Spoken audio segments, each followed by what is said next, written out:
you know, and then the 504s and all of that stuff that goes along with it. But many times, some of the things that we're seeing may present as ADHD, but they're really not. And a lot of these things go hand in hand. So, you know, the medical fields, psychological, all of that, they're still trying to figure this out. So even in my own research with executive functioning, there's so much on the science behind it, and the brain chemistry, and the development of the brain, and, you know, it's very easy to see where the areas are that are impacted by executive functioning. And I'll explain a little more. So, to kind of be like stereotypical, I am going to start off like a little kind of, you know, a typical PowerPoint just to get these facts and things out. But what I have a hard time finding in my research is, all right, well, you have these students who you think might have executive functioning issues. What do I do? How do I teach a student like that? And how does that student not become the thorn in my side? We all have them. You all have one, at least one in your class. And that's the one that's always falling behind, or just like the lights are on, nobody's home kind of thing. There's always a reason for it. So I'm just gonna kind of jump right into this. So executive functioning, and this is what makes up executive functioning. So scientists agree that working memory, self-control, self-regulation, and the ability to maintain and shift attention are the foundation upon which academic and social success is built. All right, I'm not going to read every single slide because that's boring. But basically, this is the foundation of executive functioning, and I'll go into more detail on that. So let's see if I do this. Okay, this is all new to me. All right, so what is executive functioning? We aren't born with executive functioning skills. It's something that we learn as we go along. And reality is it starts at home. We all know that, right? So throughout developmental stages within our lives growing up, all of us included, we learn how to wait for things, we learn how to set goals, we learn all of these skills, what we're supposed to do at a very early age. So I think what it boils down to is, and I said this, kids are born the most self-centered, narcissistic, feral human beings on the planet. And as parents and as educators, it's our job to undo all that and show them the right way. So again, it starts at home, and you guys do this every day with kids. So I was trying to find good examples. So it's almost like our executive functioning skills are like a traffic controller. You have to have all of these abilities. Think about it. You're sitting behind a computer and you have to be able to plan ahead, to focus, to predict, to know your material, to know what's going on, or you're going to have plane crashes all over the place.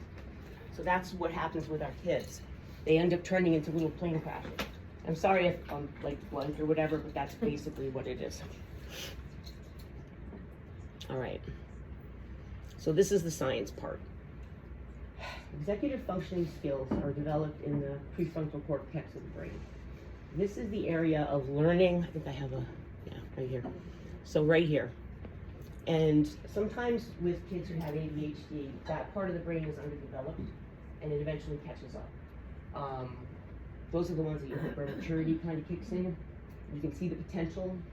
But most of these learning disabilities or these executive functioning, ADHD, autism, all of that is predominantly focused over here, which is your attention and your working memory, and then your decision making. So when you have an underdeveloped frontal precortex, you're going to see issues with working memory, being able to pay attention. I see this a lot with my IQ testing. So in the subtest, usually if I have a student that does really well in all the subtests, except for the memory and processing, that's a red flag to look at something that's going on with executive functioning, whether it's ADHD or executive functioning.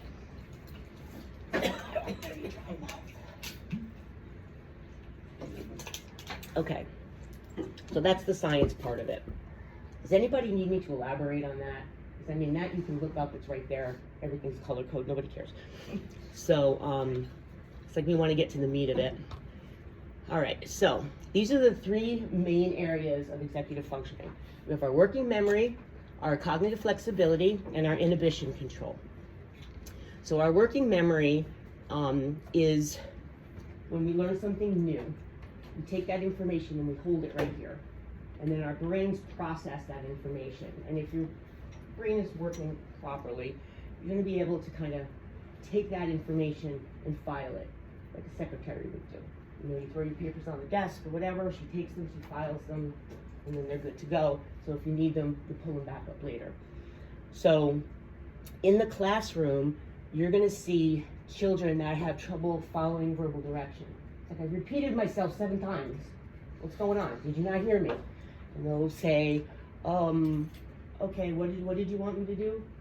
So there's little things like that, and not every time a student does that, it means that there's an executive functioning issue. So remembering long lists, you know, you see this in IEPs. Short lists, things short and sweet, and all of that. Most of you do this anyway in your classes. You have, and I've been in enough of your classrooms to see, like, you guys are amazing, you really are. So you kind of, not that you look at all students as having some sort of a learning issue, it's just you're being very considerate, because people learn verbally, they learn visually, they learn with colors, and I see that so much in your classrooms. So they say, think of working memory as a temporary sticky note on the brain. So you learn something, like, and you stick it there. And then you decide whether or not you need it for later. So cognitive flexibility, that's your fluid thinking, and it's being able to adjust to the things in your environment. So if something unexpected happens, you're like, all right, okay, where's my plan B? Kids with executive functioning tend to have a problem with that. So they are not very flexible with their thinking a lot of the time. And part of that is because the planning part. So if something unexpected happens, they're like, okay, now what do I do? I was gonna do a kind of like a little mock thing where I just take paper, put it on the desk, and I don't say anything. And I tested this on some of my 5th graders, and you can see, and one of them picked it up, just, I didn't give any direction or anything, just started making a paper airplane. The other one just started writing down a list or drawing a picture. There are kids that aren't able to do that. They just sit there, you know, wait, because they're not able to adjust to things that are unexpected. So either they freeze up, or sometimes they'll act out. Just depends on how kids process their own thoughts and feelings. So the better you are at flexible thinking, the easier it is for you to adjust to new things, or, you know, not have plans sometimes. So they say that people with very good cognitive flexibility are very creative and imaginative, because it's about concepts and ideas, you know, imagination, play, things like that. Inhibition control. Yeah, this is a rough one. Some of it's age, and some of it too, you know, those kids that you never know what's gonna come out of their mouth, and you're like, you know, the one when you're being observed, and you're just like, please don't say anything. It's another part of it. So being able to take your thoughts and go, no, I can't say that. That probably would be a bad thing if I said that. You know, we all have those kids that don't have that ability and get themselves in trouble. They don't mean anything by it. They don't always mean to come across as being obnoxious or a know-it-all, but they just can't help themselves. It's like that little door that keeps all the thoughts. Sometimes it's open and everything just comes out. And many of us have that issue, but you can tell the ones that are, it's pretty significant. Okay, so again, higher level executive functioning, those are the long term. So you're taking your, and stop me at any time, because I know what I want to say, I know what I want to explain. Sometimes it doesn't come out that way. So if we're just all making connections to students. We're like, yep. I'm sure you, that's what I said, I'm sure you have that one, yep. So for the higher level, there are, when you get information, so now that you've gotten your information, you know, your students trying to figure things out, the next part is taking that information and applying it. You know, your math, it's all right, so here is this formula, now you need to take this formula and apply it with these numbers that you're gonna stick in here. So the average student is going to remember the formula and go, oh, all right, so whatever number you give me, I'm gonna be able to plug it into this equation. Kids with executive functioning have trouble with that. So, it's not always obvious. So that's another thing. It's not something where, oh, now that I know what that is, I'm just, oh yeah, I see it. Sometimes it's a little more subtle. So like anything else, there's a range.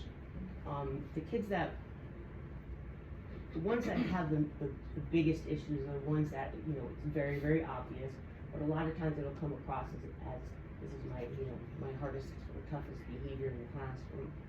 A lot of times, you know, if you do take a step back and you look at the bigger picture, that's something where you can say, Ren, do me a favor, can you just come and take a look at this kid and just let me know, you know, it's very easy to sit here and think about our students or ourselves and where we have issues, but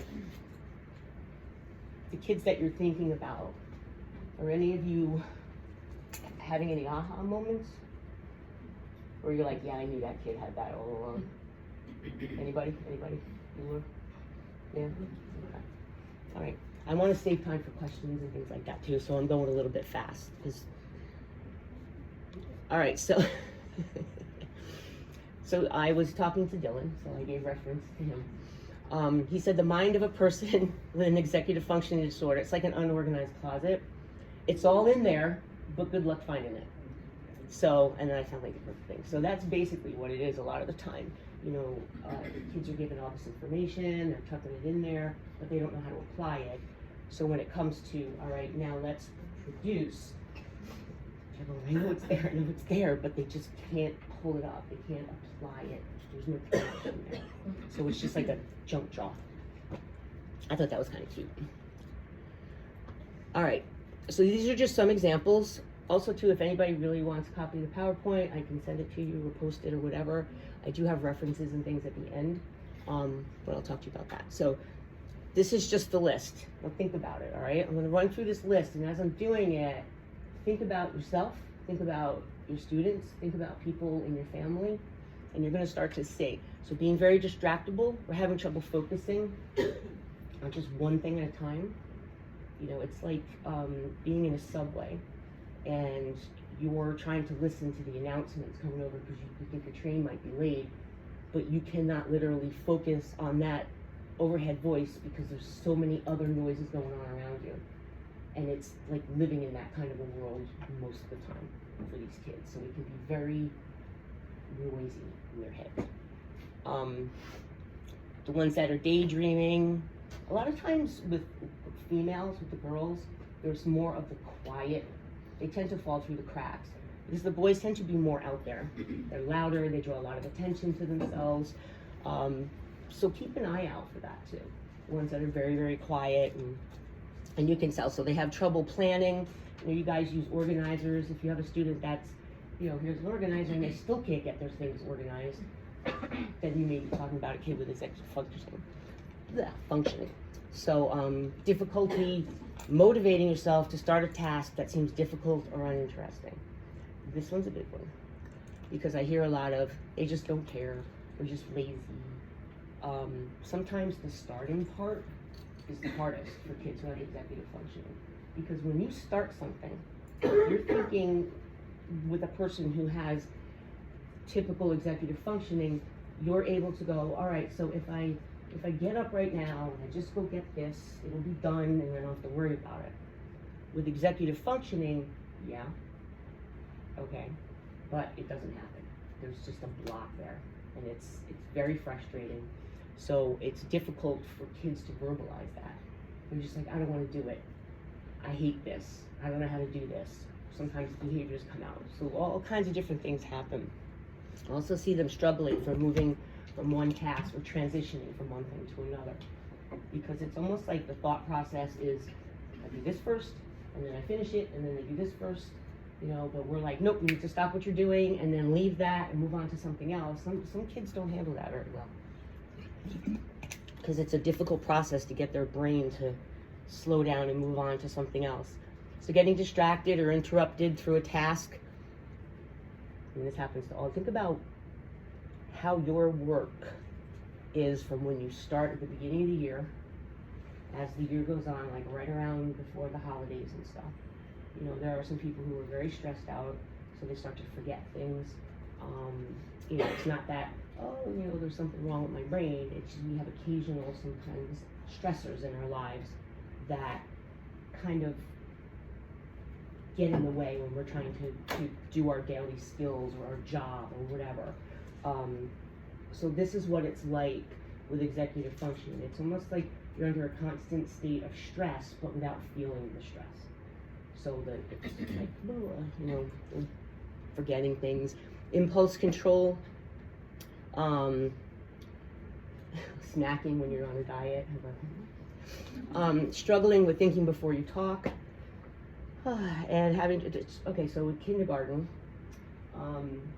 that's the prime example for kindergarten. So when you say something, they all have to blurt out their connection to everything. And then having trouble explaining your thoughts. So the vocabulary or the connection between I'm feeling this way, and that gets into a whole nother area. So those are just some examples, which they kind of sound like a lot of other things that people are diagnosed with or whatever. Okay, I had to put this in here because I felt like procrastination, because it is so difficult to get yourself started, it becomes procrastination. It's not always a choice. And again, this is where you would differentiate, because if you have a student that is showing these, there's other parts to it. There could be things going on at home. Student cannot be getting enough rest. So we have to look at the bigger picture. But if you do have a student that has executive functioning issues, you are going to see some procrastination. And some of it is just because getting started is the hardest part. It's like sending a kid into a room. If you took every one of these books and just dumped them on the floor and go, all right, organize the library. You'd be like, what? Wouldn't even know where to begin. Most of us would be like, all right, I'll start from A and work my way, or figure out some sort of an organizing method. But very difficult if you have executive functioning. So things take a little longer to start. Is executive dysfunction the same as ADHD? Yes. And that I had explained because of the fact of it impacting that frontal cortex of the brain. So it does go pretty much hand in hand. Doesn't necessarily mean that the student has ADHD predominantly. The 504 thing, I find a lot of students with ADHD end up with 504s because that's all accommodations. Many of us adults have ADHD. So we all need accommodations. And I think that a lot of us, I know for myself because I'm a lot older, I didn't have teachers that, if you had an issue, they just sent you to another school. So you had to figure out how to survive.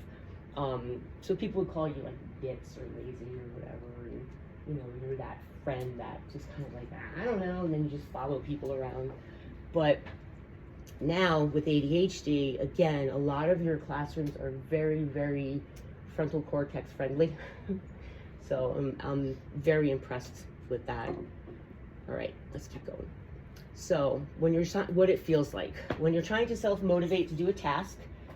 One example was, they said it's like a vinyl record and you keep skipping on that same part.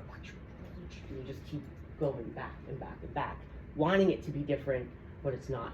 And partly because kids do not have the skill, so they need to be taught the skills so that they can understand what executive functioning is, what that feels like for them, and what they can do when they get stuck, because that's the biggest thing. It can be very awkward in social situations because it's kind of hard to put the filter on. I know you've seen that. And then just having difficulty focusing when there's too much stuff going on. Just kind of put this in here. Most of the kids don't have this issue, but ADHD, autism, depression, and then head injuries, things like that. All right, so the average student planning, they use a planner. I know many kids who have planners and they use them for maybe the first week of school, and then they can't find the planner or it's crammed into their backpack and they papers all over the place. So all of these right here, organization, time management, those students where you have to give them a 5-minute warning before people are ready to, time to clean up. Some kids do not handle that well. They need a minute to process. So it would be, all right, in 5 minutes, we're gonna start cleaning up. So mentally prepare yourself, whatever. All right, 3 minutes, we're going. And that is good for kids who have little meltdowns or who do not transition well. Just give them a heads up and they feel like they have a little more control of what's going on around them. So working memory, kids have a hard time with that. Self-control and flexible and adaptive thinking. So one of the other examples that I found a lot of, and people would take it and change the cartoon or change some of the wording in it, but it's like that, you know, the kid's waiting for the bus, ready to go in the morning, and then he's like, uh-oh, I forgot my lunch. Runs back inside, grabs his lunch, but forgets his backpack on the counter. And now he's got to get on the bus to get to school on time. And now the kid's flustered, he's upset because he doesn't have his backpack. You know, that to me would be a parent knowing that their child isn't organized, so their stuff should be laid out and ready to go in the morning. In a perfect world where you have those, you know, that situation at home. Because there's little things that can be avoided. If you're someone who loses your keys all the time, and you put a hook by the door. And it takes a minute to remember to do that, but then it just becomes rote. So it's like anything else, it's learning a skill, repeat. All right, going through. Sorry. All right, so again, planning ahead. All right. All right, so they talk about embedding executive functioning into the instruction. So if you have a student that you know who's having some issues in engaging and remembering things, being organized, you want to kind of connect with them on a level with something that they are going to remember. So, you know, the Warrior series with the cats. That was, when that book came out, that was a very good way to get non-readers to read, because now they had these fiction books with cats and animals. So more kids were starting to, especially girls, were starting to read that series. And you know, my daughter actually was one of those kids. She was a non-reader. And then that series came out, and then her teacher was like, you know, she can't keep reading these cat books. And I was like, oh, no, you don't understand. So even to this day, she's 27, and you wave a kid in her face, forget it. She's just insane. So you take what works. So because of the fact that she could read about something she was very interested in, she was able to focus more. And even though, because she has dyslexia, so that's another thing that falls into this too. Again, many areas, so many different things that could be going on. But the gist of it is, when you have a student who you know, try to find that connection, that topic, their interest, to get them to just to kind of buy in and connect. So it's not, oh, I can read about this boring thing and I'm having trouble focusing anyway on top of it. It just adds on. So we want to, you know, and I know you guys have curriculums that you need to follow, but sometimes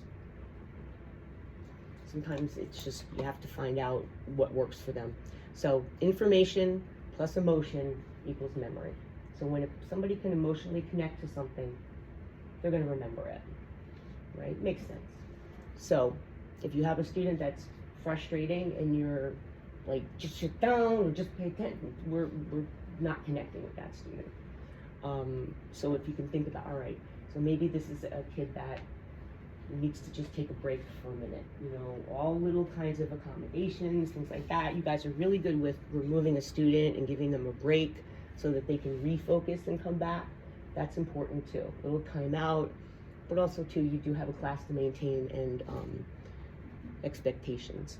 So posting routines, I see this all the time in your classrooms, schedules. Sometimes you have so many things that it's like anybody walking in would know what to do next. And you still have those kids that it's December and they cannot do the daily things that everybody else is doing. Right? So I know people are like, oh yeah, I know that one. All right, so this one, yeah, another thing too. We have those students where their junk is pouring out of their desk all over the floor. Sometimes those kids need a little extra time. You know, they have the wind block or whatever, where they need to pull all their stuff out, reorganize themselves. That's difficult too. So you have that student who's like, you know what, your desk is a complete mess, so pull all of your things out and organize yourself. And sometimes they'll get upset from that, because again, it's all the books in the library, just put them back on the shelves in order. You know, something as simple as that can throw a kid off if they have executive functioning issues. It may not seem like a big deal to us, but to a little kid, it's frustrating. And it does hit their self-esteem, and you need to be careful of that. So just something to keep in mind. So if you have those students with the messy desks, you may want to, bless you, you may want to allot some time for cleaning, and maybe have an exemplar student help them. Okay. Long-term project. This is more for when they get into middle school, where, you know, if you have a report due. So let's say your report's due February 1st. So sometimes what I would suggest is in their calendars, doing mini check-ins in between. So like with our evaluations, you know, we have a beginning of the year and middle of the year. If they didn't have a middle of the year check-in, I know myself, I can speak for myself, I would be scrambling at the end of the year trying to get all my stuff, because I just let it go or I'd forget about it. So putting in a long-term goal, and sometimes we need to do this for the student just to show them, it's a model, to show them this is how you plan ahead. And then in 2 weeks, you put, okay, check in, or this is where you should be at this point. This way, if they're not, it's okay, they're not right at the due date. And then they don't feel anxious and they don't give up, because they tend to give up very easily. So that's another little thing. And they call that chunking. So, this is a hard one. Reduce sensory distractions. I mean, it's not like we have an airport over us or anything. Timers are huge. They actually have a link on here, and I was like, oh my God, I didn't even know they have ones that don't make any noise. They have ones that light up, all different kinds of timers, because kids need to know, first off, how to tell time on a chronological watch. The digital ones, you know, I know it's a different era, but still what it does is it leads a child to have to use some thinking to figure things out. So if you can, they don't teach on digital, do they? I don't know. Who teaches time? What grade? We do first grade. We do time to the hour and half hour on an analog clock. Okay. We do an analog to the minute, and elapsed time. All right, awesome. Within Okay. that. That's good. All right. I feel like teaching kids on digital is enabling them. So I'd be like, yeah, it's 1:15. Like, well, what does that mean? So, all right, that's wonderful. And also too, it helps them. You know, all right, so if we have phys ed at 1 o'clock, how much time or what time do you need to stop doing what you're doing to be prepared and be ready? Because that's another thing, being able to judge how much time. You know, it's like, oh, you get up in the morning, you have to take a shower, how long does that take? You have to get dressed, how long does that take? Most of us are pretty good at determining how much time we need in the morning. If you have executive functioning issues, I'm late all the time. How many of you are late all the time? Have trouble with it. Some of you might have some executive functioning, and you know, you've learned how to be functioning adults and have executive functioning issues. So you get there when you get there. Okay, so some strategies. If you have a student who's having trouble with time management, again, timers, planners, working memory. And the other thing too is in a lot of the notebooks, I think they use those little borders on the side when you're helping students. Because that's another thing that when I was a kid, I had some math tutoring, and it was really weird because my math teacher was showing me, he goes, you know why this little column is here? And he told me that when I'm in class, the teacher's teaching, and there's something that the teacher says that I don't understand, instead of just letting it go, I make a little note in that column on the side. Because the other problem is with a notebook, when you're writing down, oh, this is a question, unless you're highlighting, it's hard to go back and find out where your questions were. So if you use that little column on the side, it makes it so much easier, and the student can take that thought, just quickly write a little something down, or even a question mark to know that that area that you were talking about, there's a question there. That stops them from just, you ever do that? Yeah, I know this. And then they ask you the question, quiz, or like, wait a minute, I thought I knew that. It's something that you know, yeah, I know it. That's what tends to happen. So if you're having them write little things down, even if they use different colored pencils or something, because color is a big way of organizing kids, because executive functioning is much easier to remember color than it is a word. Lack of organization, color-coded folders. They're awesome. Breaking tasks into smaller. So, and that's another thing, teaching your student, okay, so this is what needs to be done. These are the smaller tasks, having them even write a list for themselves, little check-offs, things like that.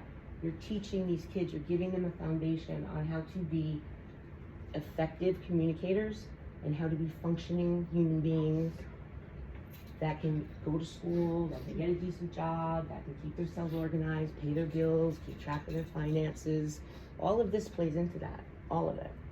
So the emotion part is tough because you're dealing with little ones. So normally they have trouble regulating those emotions anyway. And then the impulse control. You have those kids that rip their papers or fling their books all over the place, which is unacceptable, but sometimes it's just a reaction. All right, so attention to detail, blah, blah, blah. I could email you this. Same thing. Difficulty finishing tasks, difficulty picking up where they left off. So again, they're still trying to figure out how to deal with executive functioning without having to go to medication. So that's another thing. So these are some testimonies that I had found online. So one of them, she had said, planning is a struggle for me, and these were adults. People always say, just break them down, but how? You know, again, it's like somebody saying, you know, you need to lose weight, and like, well, if I could, I would. Maybe you need to teach me something that I don't know. So if you are saying to a student, this is what you need to do, this is what you need to do, and it's just not clicking, then that means that your approach needs to change.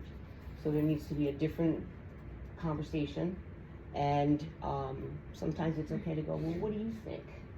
What has helped you? So, so it seems for most people, but I struggle to decide what constitutes a small step. I can't tell if my step is part of the process or just something small that I fixated on. Then I get frustrated and space out for the next 3 hours. Does anybody relate to that? Mm-hmm. Yeah. I'm often unable to take advice, like use a planner, until I've layered it into other supports like decluttering and labeling. When my planner, journal, and pen are the only objects on my computer desk, I tend to become better regulated.